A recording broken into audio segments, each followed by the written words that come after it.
ఓం శ్రీ గురుభ్యో నమః. శివాయ గురువే నమః.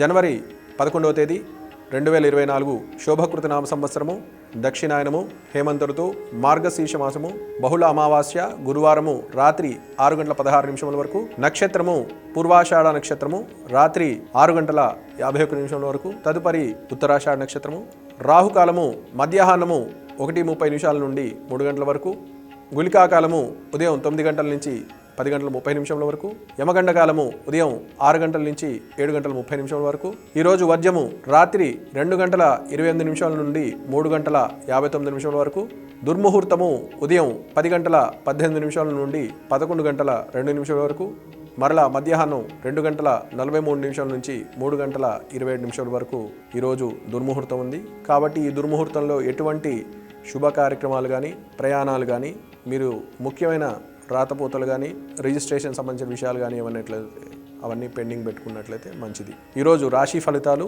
మరియు దాని పరిహారాలు ఏంటి అంటే, గురువారము అమావాస్య మహాపర్వదినం కాబట్టి మేషాది మీనరాశుల వరకు అంటే ప్రతి ఒక్క రాశి వారు కూడా ఉపవాస దీక్ష చేసి, ఇప్పుడు కాలమాన ప్రకారం ప్రతి ఒక్కరికి కూడా ఆర్థికపరమైన, ఆరోగ్యపరమైన ఇబ్బందులు ఉండే అవకాశం ఉంది. కాబట్టి చక్కగా ఉపవాస దీక్ష చేసి సూర్యనారాయణమూర్తికి అంటే సూర్యుడికి ఉదయాన్నే కొంచెం అర్ఘ్యం అంటే నీళ్లు సమర్పించి, ఎరుపు రంగు పువ్వులు స్వామివారి అంటే తులసికోటలో కానీ లేకపోతే మీ దగ్గర ఉన్న దేవుడికి ఎవరైతే ఉన్నారో వారికి పువ్వులు పెట్టి స్వామివారికి సమర్పించినట్టు భావన ఉండాలి. అలాగే ఈరోజు ఇంటికి దృష్టికి సంబంధించినటువంటి దోషాలు ఏవైతే ఉన్నాయో, కొంతమందికి నరదృష్టి ద్వారా కొన్ని ఇబ్బందులు పడుతూ ఉంటారు.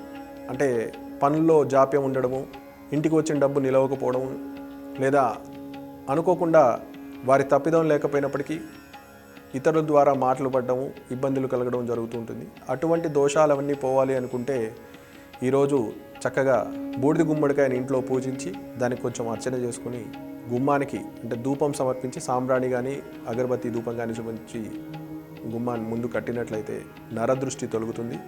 అదేవిధంగా ఈరోజు కాలభైరవునికి అర్చన చేసినట్లయితే ఆ యొక్క కాలభైరవుని అనుగ్రహంతో మీ యొక్క దోషాలన్నీ కూడా అంటే ఏదైతే మీరు కర్మ అనుభవించాలో ఆ కర్మలన్నీ కూడా తొలగించేటువంటి శక్తి ఆ కాలభైరవుడు మీకు ఇవ్వడం జరుగుతుంది.